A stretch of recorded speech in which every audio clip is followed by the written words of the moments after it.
上海周边的水乡古镇数不胜数，想要每个都走遍，必定需要大量的时间。如果只选一个最有代表性的，我会推荐湖州的南浔古镇。它汇集了小桥流水、古建民居、园林造景外，还有民国时期巨贾富商们建造的中西合璧的各色豪宅，可谓是集众多古镇特色于一身。本部影片将带您走进这座世界文化遗产，欣赏100年前令人瞠目的豪宅，了解张静江为国民革命散尽家财的故事。从上海只需要1个多小时的车程，坐高铁的话，只需要40分钟左右就能到达南浔。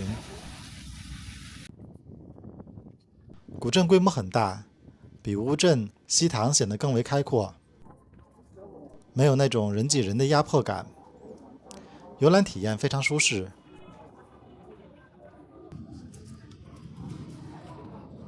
进入古镇是免费的，但进入古镇里的主要景点则需要购买门票。想要细细品味的话，需要1整天的时间。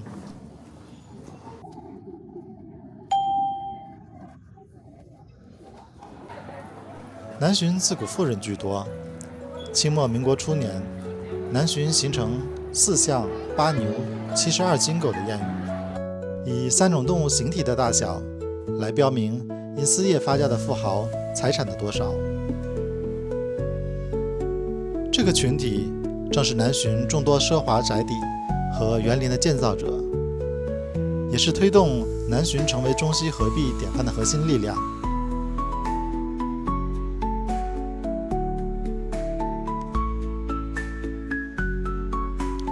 河道中的水清可见底，也可以乘坐游船，要比步行游览轻松不少。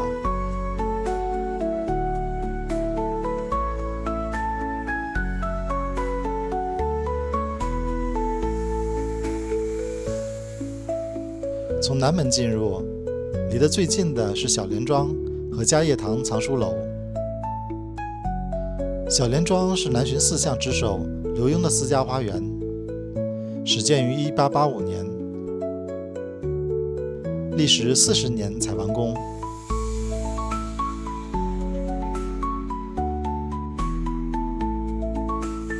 原名源于元代书画家赵孟俯的莲花庄，主人以此表达仰慕之情。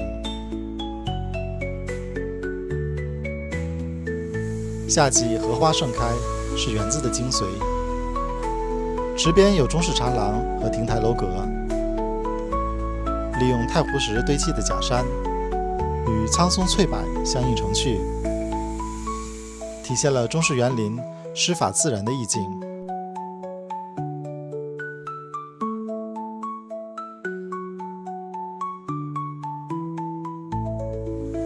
欢迎大家按赞、订阅、分享，并开启小铃铛。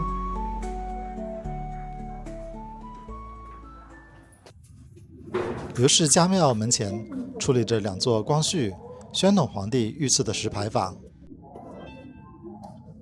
一座为乐善好施的积善牌坊，另一座为贞节牌坊，是刘家地位与荣耀的象征。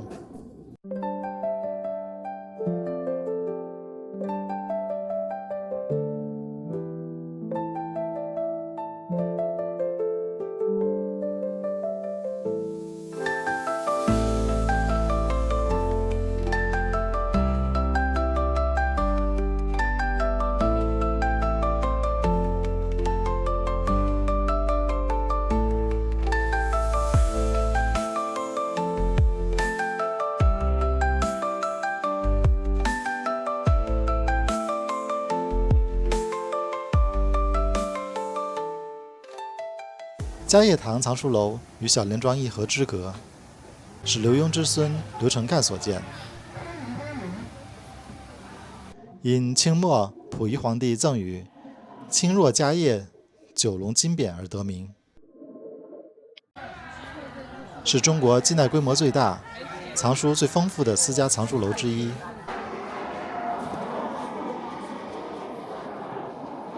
外观是中式园林布局，但内部采用了当时先进的铁质承重结构和防潮设计，如专门烧制的空心墙砖，用以隔热防潮。楼主刘成干爱书如命，不惜重金收购典籍，鼎盛时藏书楼达60万卷。鲁迅先生曾称其为傻公子，既是调侃他不计成本的痴迷，也是对其保护文化之举的肯定。抗日战争时期，藏书楼因有日本学者求书而幸免于难，颇具传奇色彩。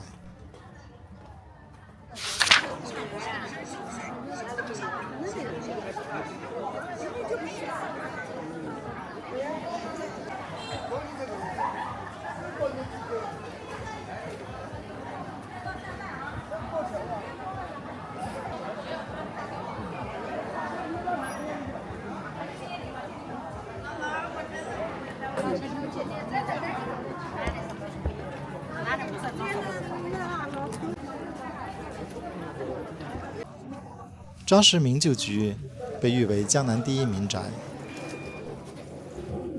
是南巡四将之一张颂贤之孙张石民的故居。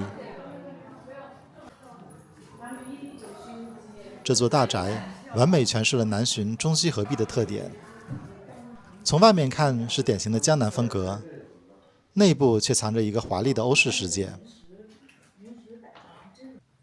前进院落为传统的厅堂厢楼，雕刻精美，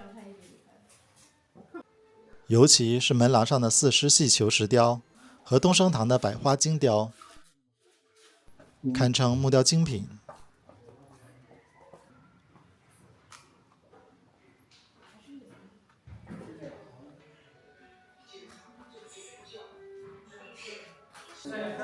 后进的怡德堂是整个宅邸的精华，拥有巴洛克风格的欧式舞厅，法国路易时期的铁花扶栏，柯林斯式的柱头，彩色玻璃窗和进口的地砖。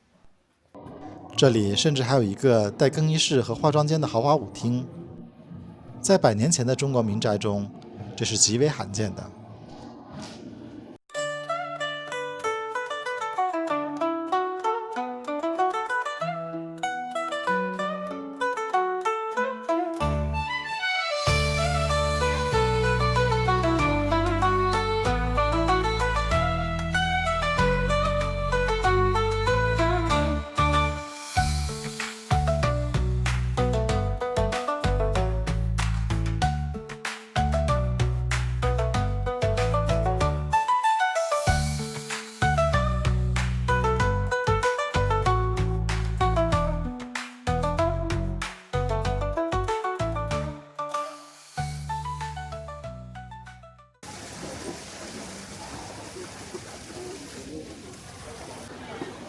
刘氏梯号俗称红房子，是刘墉第3子的居所。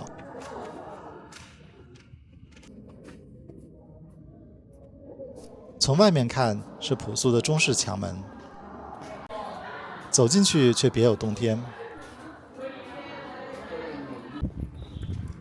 一座鲜艳的红色砖楼赫人眼前，强烈的视觉对比令人震撼。主体建筑为西欧罗马式风格，红砖砌筑与周围的中式建筑形成巨大的反差。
走累了，强烈推荐到浙江本地的奶茶店古茗点杯喝的，休息一下。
张静江故居是被誉为民国第一奇人张静江的故居。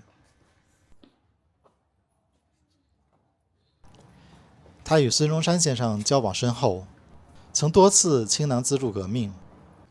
孙中山称其为革命圣人。此处不仅是雅致的江南豪宅，更是当年革命志士的重要联络点。故居大厅尊德堂的匾额为清末状元张謇所题，内部陈列展示了张静江的生平事迹与孙中山、宋庆龄等人的书信往来。这张是蒋介石因股票经营不善而向张静江借钱的借条。张静江曾对孙中山承诺，兄需款请随时来电，并定下暗号，如电报写 A 即资助1万元，写 E 即资助5万元。他几乎散尽家财支持革命，这座故居正是他以商养革命的见证。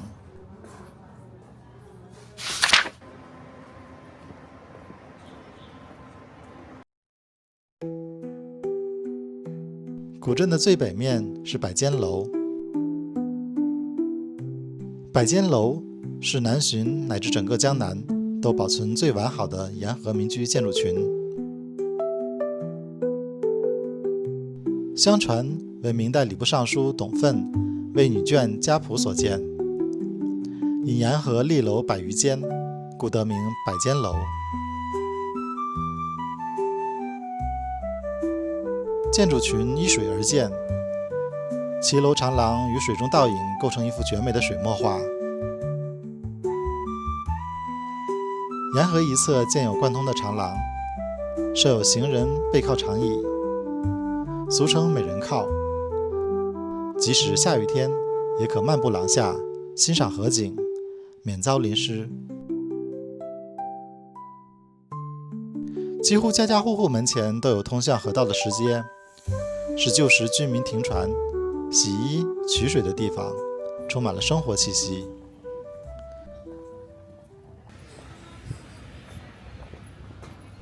这里仍是本地居民的生活区，游客相对较少，没有过度的商业化，是最能感受南浔生活着的一面。